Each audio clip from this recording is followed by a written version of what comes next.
The history of the Jewish nation does not carry as many secrets as it did in the past.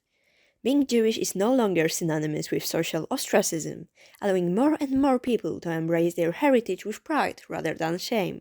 The stories of people who have done great things but remained hidden because of their origins are being revealed after many years, decades, and centuries.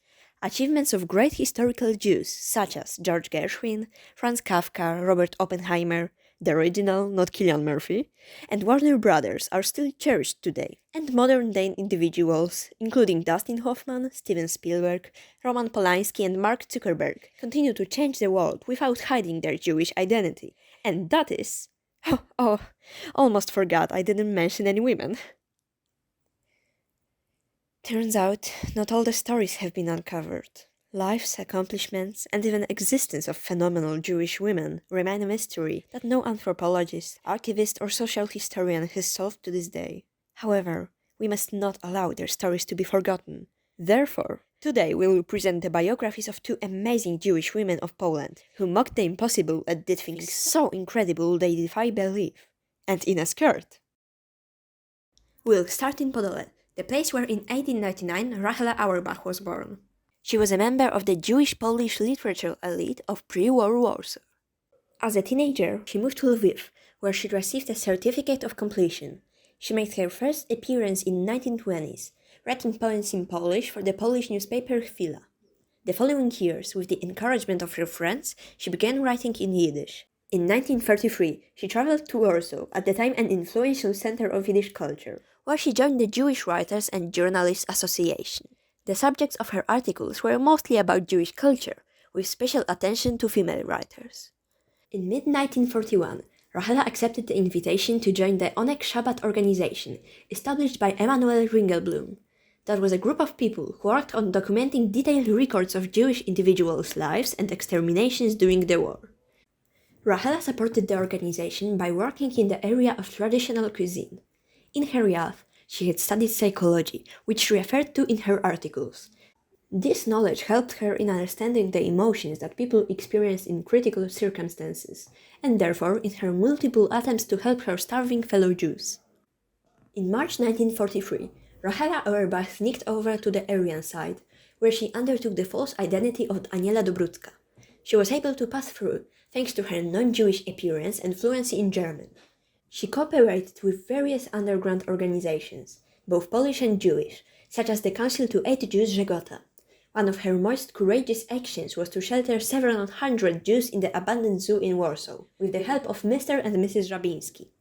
In the post-war period, she published her books, including On the Fields of Treblinka and The Jewish Uprising Warsaw. In the following years, during her stay in Israel, she worked against anti-Semitic violence and kept up her research on the fate of the Warsaw Ghetto. She passed away in 1976 in Tel Aviv after a battle with breast cancer. Rachela left behind not just a rich artistic, journalistic, and archival heritage, but most importantly, she saved the lives of countless people and changed the history forever. And that's the end. We hope that... Hello? Excuse me, who am I speaking to? Well, I guess it's time for another story, this time about Bond. But not the one you probably thought about. Bond in a skirt. Krystyna Skarbek was born on May 1st, 1908, as the second child of Jerzy Skarbek, an impoverished nobleman, and Stefania, heiress to the vast fortune of the Goldfeder family. Even as a little girl, Krystyna was extremely agile and athletic, exploring the world in the saddle of a horse, on snowy peaks, and steep downhills. As a child of a rich Jewish woman and a poor count, she was often shunned by society, but that did not stop Krystyna from achieving the impossible. In 1930 she reached the finals of the Miss Polonia beauty contest, and shortly thereafter won the title of Ski Miss. In 1938 she married her second husband, Jerzy Giżycki, and although the couple decided to separate a year later, they did not divorce until 8 years after the wedding.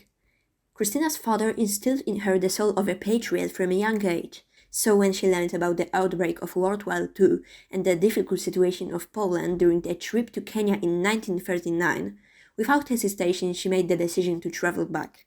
She landed in Great Britain, where she made contact with the British Secret Intelligence Service, SIS, and later became a British spy in the SOE, the British intelligence organization formed by Winston Churchill. She was transferred to Hungary, where she officially worked as a journalist, but on the side gathered confidential information that helped Winston Churchill determine the approximate date of the German invasion on the USSR. The world got to know Christina as Christine Granville, working with her longtime friend and partner Andrew Kennedy, whose actual name was Andrzej Kowerski. Together, they were involved in organizing the escapes of interned Poles from Hungarian camps for further service in the Polish armed forces.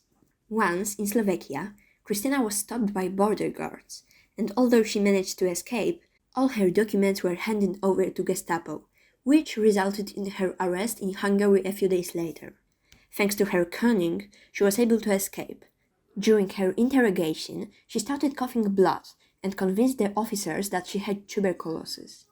In fact, Christine bit her tongue, mixed her blood with saliva, and the fibrotic lungs discovered during the examination were caused by pneumonia after years of working in an auto repair shop. Nevertheless, the terrified officers let her go, making her one of the few people to come out of a Gestapo interrogation alive. Once, when she led Czech officers from Hungary into Yugoslavia, their car broke down and they were pulled over by German patrol. Christina remained calm, presented false documents, and even persuaded guards to push the car, which was stuck on the road, through the border. Despite all their heroic actions, Christina and Andrzej were eventually accused of collaborating with the Nazis and exiled to Cairo. After 3 years of inactivity, Christina was given an important mission in France, thanks to the hiring of a new SOE commander. Fluent in French, the charming Christina underwent parachute training and was dropped into France on the night of July 6-7, 1944, under the codename Pauline Armand in an airborne operation called Jockey.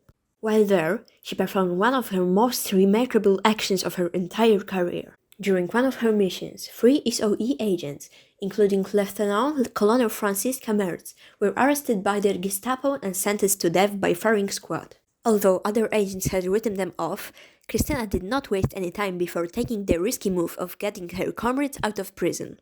Pretending to be the niece of the famous General Montgomery, she demanded their release. With charm, persuasion, and bribe of 2 million francs, she managed to free the agents a few hours before their scheduled execution. Shortly after, upon receiving news of the outbreak of the Warsaw Uprising, Christina tried to be transported to Poland, but this never happened. Despite many attempts to conduct the SOE after the World War II, Christina never received another order. As a symbol of gratitude for her service, she was personally thanked by Winston Churchill and given £100, which did not accurately reflect her commitment and sacrifice. To earn a living, she worked various jobs, including stewardess on a cruise ship. This is where she met the author of the James Bond saga, Ian Fleming, who based the character of Vesper Lynd, Bond's first girlfriend, on Christina. She also met Dennis Muldowney, whom she dated until he became controlling. When she declined Dennis' marriage proposal, he stabbed her to death on the steps of London's Shelbourne Hotel on June 15, 1952. And this time it really is the end. Or is it? Are there no amazing Jewish women left? Are only Rachela Auerbach and Christina Skarbek enough to be on this list? Absolutely not. There are many more women who should have made history as heroines, but didn't. We would love to mention all the ladies, tell all their stories and show how many incredible things they've done. But we are not able to do it all by ourselves. We have to do it together. We, the teenagers, the women, the human beings. We have to spread their stories, say their names, encourage other people to be like them. And tell the silent stories of women who refuse to stay silent.